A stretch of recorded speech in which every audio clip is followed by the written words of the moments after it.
ఫలితాలన్నీ ఇంకా దాదాపుగా కొలిక్కొస్తా ఉన్నట్టున్నాయి.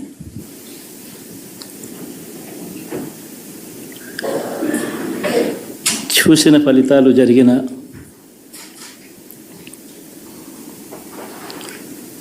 పరిస్థితులు చూస్తే నిజంగా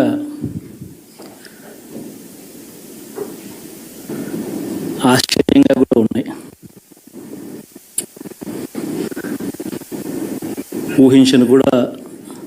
ఊహించలేదు ఇలా జరుగుతుందని, ఇలా వస్తాయని కూడా. బట్ ఎస్,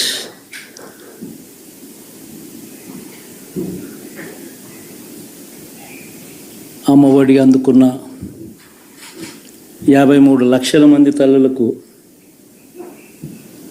మంచి చేసినాం, పిల్లలు బాగుండాలి, వాళ్ళ చదువులు బాగుండాలని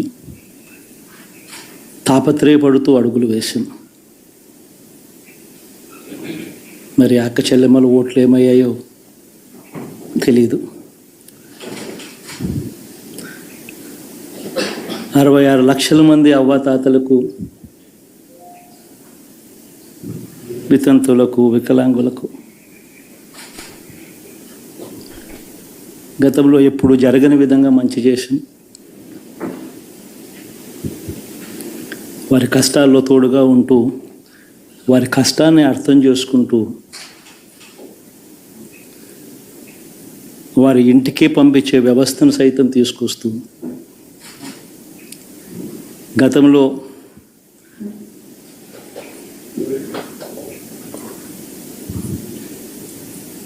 మా ప్రభుత్వం అధికారంలోకి రాకమునుపు ఇస్తూ ఉన్న చాలని పెన్షన్ నుంచి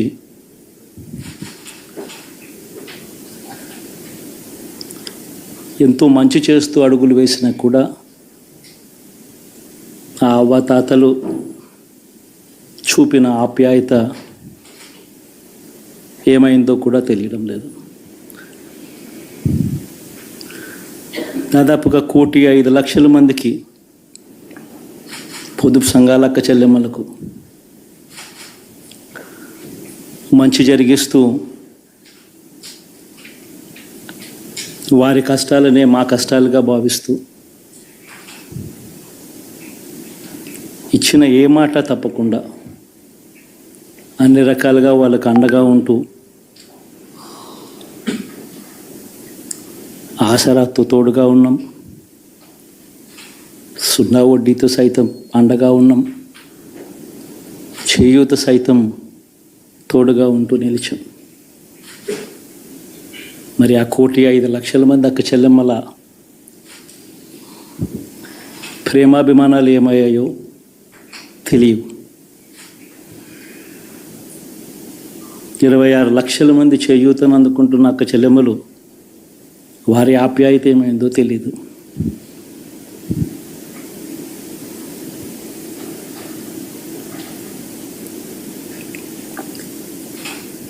పిల్లల చదువుల కోసం ఏ తల్లి ఏ తండ్రి ఇబ్బంది పడకూడదు అని మొట్టమొదటిసారిగా పూర్తి ఫీజులు ఇస్తూ తీసుకొచ్చి అందగా నిలిచాం. చదువుల్లో ఎప్పుడూ చూడని మార్పులు తీసుకొచ్చాం.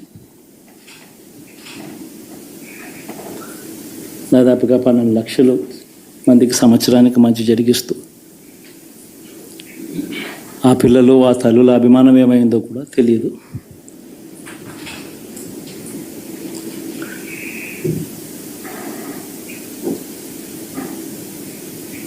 దాదాపుగా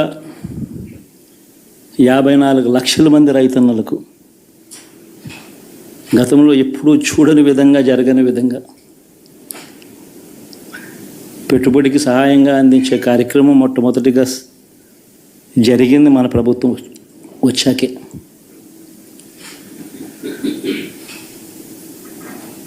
మరి అంతగా రైతన్నలకు తోడుగా ఉంటూ, రైతన్నలకు రైతు భరోసా ఇవ్వడం కానీ, సమయానికే వారికి ఇన్పుట్ సబ్సిడీ ఎప్పుడు జరగని విధంగా సీజన్ ముగిసేలోగానే ఇచ్చే కార్యక్రమం కానీ, ఉచిత ఇన్సూరెన్స్ కానీ, పగటిపూట 9 గంటలు ఇచ్చే కార్యక్రమం కానీ, ఉచిత విద్యుత్ ఇచ్చే కార్యక్రమం కానీ, మరి 1/2 కోటి మంది రైతన్నల ప్రేమ ఏమైందో తెలియదు.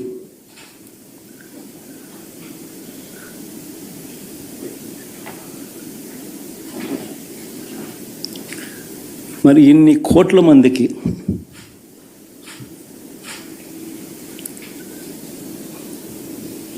పేదవాడికి తోడుగా ఉంటూ ఆటో డ్రైవర్లు నడుపుకుంటా ఉన్నవాళ్ళు ఆటోలు తోలుకుంటూ టాక్సీలు తోలుకుంటూ ఇబ్బంది పడకూడదని వారికి అండగా ఉంటూ వాహనమిత్ర, నేతన్నలకు అండగా ఉంటూ నేతన్న నేస్తం, మత్స్యకారులకు తోడుగా ఉంటూ మత్స్యకార భరోసా, ఫుట్పాత్ మీద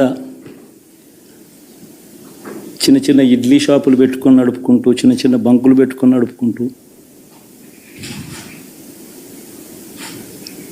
చిన్న చిన్న వ్యాపారాలు చేసుకుంటా ఉన్న వీళ్లకు, నా అక్క చెల్లెమ్మలకు, నా అన్నదమ్మలకు మంచి జరగాలని ఆరాటపడుతూ వాళ్ళకు ఒక తోడు,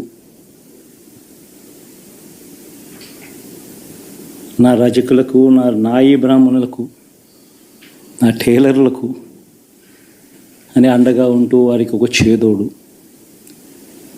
మరి ఇన్ని లక్షల మందికి ఇంత మంచి చేసి, ఇన్ని కోట్ల మందికి, లక్షలు కూడా కాదు, కోట్ల మందికి మంచి జరిగించి, ఎప్పుడు జరగని విధంగా మేనిఫెస్టో అంటే ఒక చెత్తబుట్టలో పడేసే డాక్యుమెంట్ కాదు.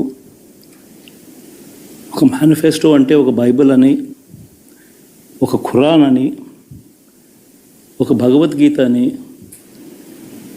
మొట్టమొదటి రోజు నుంచి కూడా భావిస్తూ ఏకంగా 99% వాగ్దానాలు అమలు చేసి,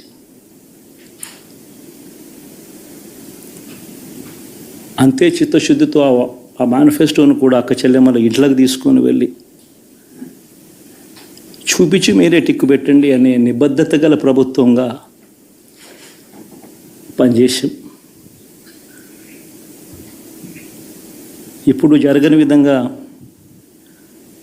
పిల్లల చదువులు, పేదరికం పోవాలి అని అంటే పిల్లల చదువులకు క్వాలిటీ ఎడ్యుకేషన్ అవసరం అని మొట్టమొదటిసారిగా ఇంగ్లీష్ మీడియంను వ్యతిరేకిస్తున్న వాళ్ళందరూ పెత్తందారులతో యుద్ధం చేసి సైతం పిల్లలకి ఇంగ్లీష్ మీడియం తీసుకొని రావడమే కాకుండా టోఫుల్, ఐబీ లాంటి కళలు కూడా కలం.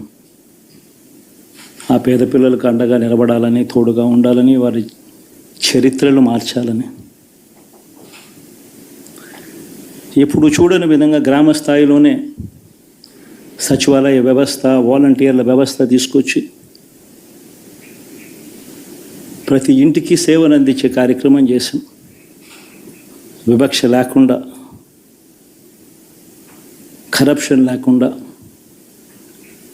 దాదాపుగా 2,70,000 కోట్ల రూపాయల పైచిలకు ఇంటి వద్దకి అందించగలిగాం.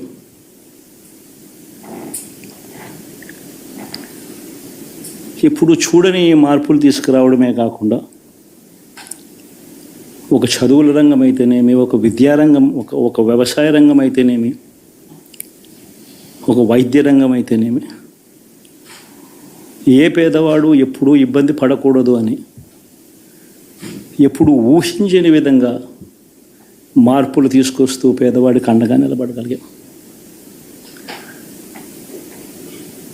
విమెన్ ఎంపవర్మెంట్ అంటే ఇది, మహిళా సాధికారత ఇది అంటే ఇది అని ప్రపంచానికి చాటి చెప్పగలిగాం. సోషల్ జస్టిస్ అంటే, సామాజిక న్యాయం అంటే ఇది అని ప్రపంచానికి చూపించగలిగాం.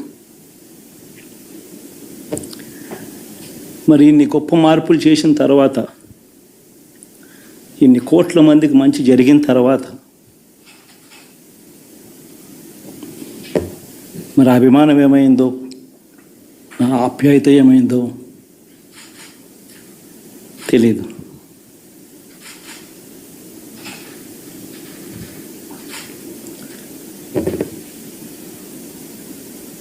ఎవరో మోసం చేశారు, ఎవరో అన్యాయం చేశారు అని చెప్పి అనొచ్చు, కానీ ఆధారాలు లేవు.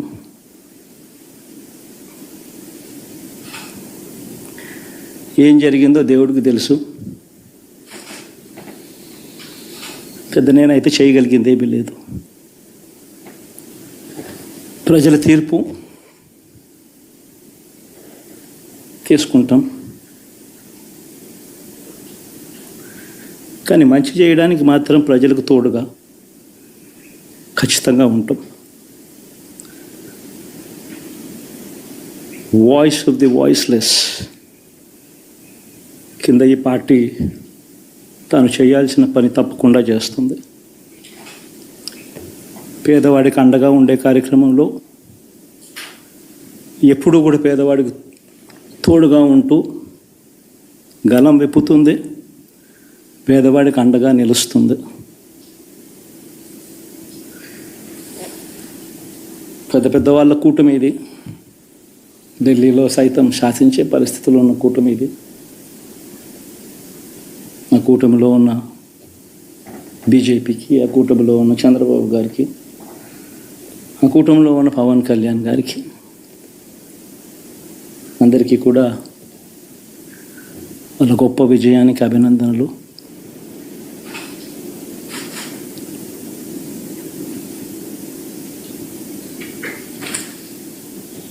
ఓడిపోయినా కూడా నా ప్రతి కష్టంలో కూడా తోడుగా అండగా నిలబడిన నా ప్రతి నాయకుడికి, ప్రతి కార్యకర్తకు, ప్రతి వాలంటీర్కు, ప్రతి ఇంట్లో నుంచి వచ్చిన ప్రతి స్టార్ క్యాంపెయినర్గా నాకు తోడుగా నిలబడిన నా అక్క చెల్లెమ్మలకు, అన్నదమ్ములకు, మీ అందరికీ మనస్ఫూర్తిగా మీ అందరికీ కూడా కృతజ్ఞతలు తెలియజేస్తా ఉన్నాను.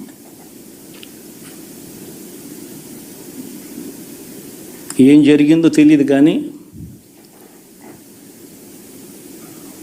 ఏమి చేసినా, ఎంత చేసినా ఇంకా 40% ఓటు బ్యాంకు మాత్రం తగ్గించలేకపోయారు.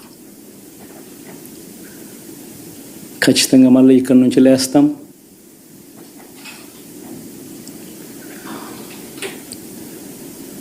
మళ్ళీ ఇక్కడి నుంచి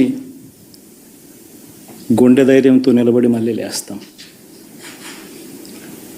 ప్రతిపక్షంలో ఉండడం కొత్త కాదు, పోరాటాలు చేయడం అంతకన్నా కొత్త కాదు. నా రాజకీయ జీవితం అంతా కూడా ప్రతిపక్షంలోనే గడిపా, ఈ 5 సంవత్సరాలు తప్ప. పోరాటాలే చేశా, రాజకీయ జీవితంలో ఎవడు చూడని కష్టాలు కూడా అనుభవించా.